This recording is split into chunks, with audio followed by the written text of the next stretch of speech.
Today I'm gonna help you fall back in love with overnight oats.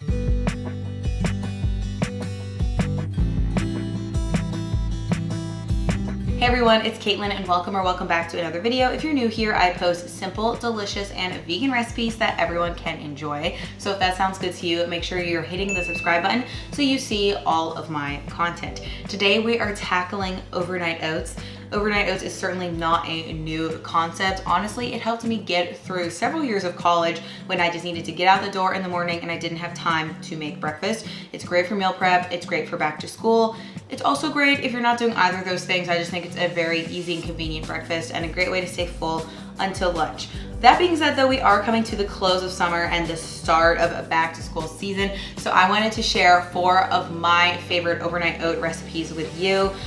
Honestly, I got a little bored of the standard combo, so I like to switch things up, add in some fun colors, some fun flavors. So I bet you won't have tried all these flavor variations, so keep watching to the end to make sure you see every single one. You can make these for weeks on end until you get sick of these, and then, you know, maybe you'll be an overnight oat master and be coming up with your own delicious, incredible flavors. Without further ado, let's get into the recipes. First up, we are going to be making some strawberry overnight oats. These are so creamy and packed with strawberry flavor. You are about to see why I think, not to shoot my own horn, but my overnight oatmeal recipes are so great. It's because I put fruit in the milk and in the oatmeal. So you get an extra punch of strawberry flavor and taste strawberries in every single bite. Here we're adding strawberries, yogurt, vanilla, maple syrup for sweetness, and milk to a blender with a pinch of salt. Don't forget the salt, you can't taste it, but it adds incredible depth of flavor, okay? We're gonna blend that all up, and then we're going to add our oats and chia seeds to a bowl. You can also use flaxseed if you want, and add in the strawberry milk and just mix it all up. And I think the key with overnight oats when you're prepping is to mix it first and let it sit for about 5 or so minutes, and then I like to mix it again, let it sit for another 5 minutes before I transfer it into jars, because if you put it in the jars right away, I feel like the liquid doesn't fully absorb into the oats and you get a lot of dry oats at the bottom and some liquid at the top. So this way you get the best consistency, just takes a little extra time, but yeah, that's how you make the strawberry oats. I fold in the strawberries, transfer them into jars, and then store in the fridge. It'll thicken up a little bit more overnight. Next up, we're going to make blueberry oats, and as you're gonna see now, the process is going to be very similar, but I really like these blueberry overnight oats because they have an incredible color, which actually comes from frozen blueberries. So it's very easy to make this recipe year-round if blueberries aren't in season near you. I did test this with fresh blueberries, and for some reason, frozen blueberries just work a lot better. I think it's because like the cell wall is already broken down from being frozen. I don't really know. If you know, leave a comment and tell me why. But same thing, this time we're adding a little bit of lemon juice instead of yogurt to still give some tang. And I love to add cardamom to my blueberry overnight oats because I just think that spice pairs really, really well with the blueberry flavor. I do want to note, you could use yogurt in this recipe like I did for the strawberry ones, or you could just use lemon juice for both of them. The key is to just add a little bit of tang. It's all in the recipe notes for substitutions and stuff. So after you blend up your blueberry overnight oats, again, add your oats and chia seeds to a bowl, add the blueberry milk in, and then mix it up and let it thicken. With this one, I think the blueberry flavor is pretty strong in the milk, so I actually don't add in any extra blueberries like into the actual mixture. Also, isn't it cool how it like changes color just after sitting for 5 minutes? I'm not really sure why it does this. So you could add them in if you want to, but I think it's fine on its own. Someone on the Clock app called these Grimace oats, and I definitely made this before that drink came out, but I think it's kind of funny. I guess they're Grimace oats, but I like to call them blueberry oats. I do top it off with a few extra blueberries, but I don't mix it in.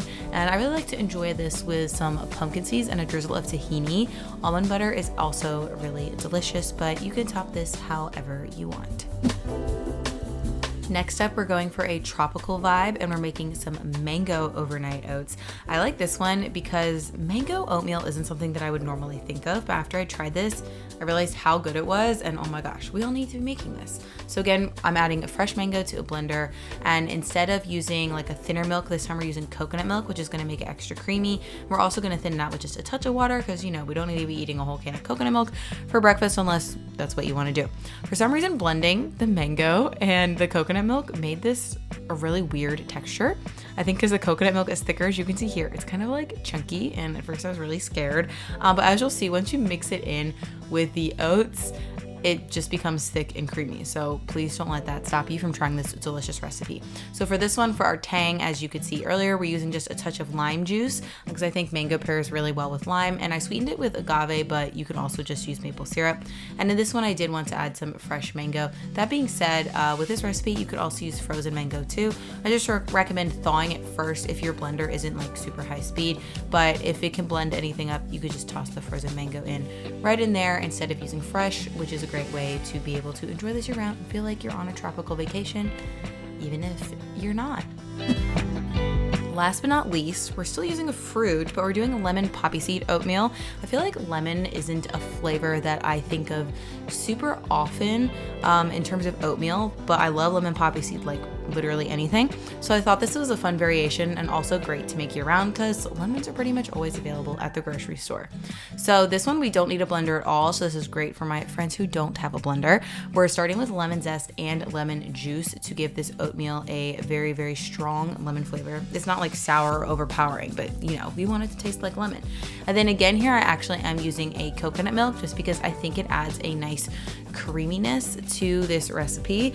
You could use another milk if you want, but I'm sweetening it up with a little bit of maple syrup, adding some vanilla, which also I think just adds like a nice sweetness and roundness of flavor to our liquid ingredients. And then we're adding in our oatmeal and chia seeds and poppy seeds this time because it is lemon poppy seed oatmeal with a touch of salt. I do want to say with all these recipes, if you don't want to use liquid sweetener, I have in the notes on the blog a way you could substitute by using a sweetened protein powder instead, like a vanilla protein powder.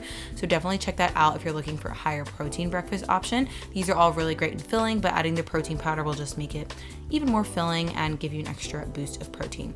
So same thing here, just add it to your jars. This one I do like to pair with a little bit of blueberries to give a nice little fruity pop and a dollop of yogurt on top. This one is also so delicious.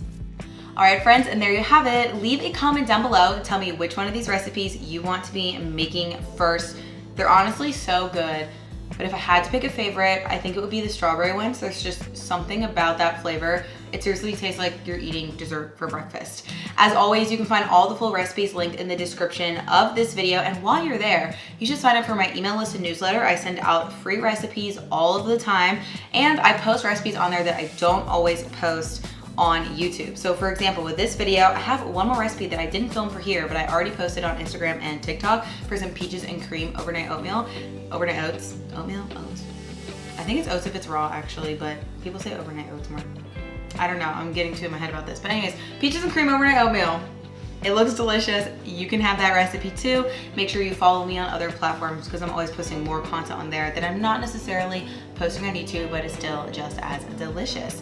So that's it for this video. Thank you all so much for watching. I really appreciate it. Leave a comment down below if you have any requests for future videos. I've been posting a mix of YouTube shorts and long form content like this, but leaning more towards the shorts. So if you have any specific things you'd like to see in this more long format setting, I would love to know about it.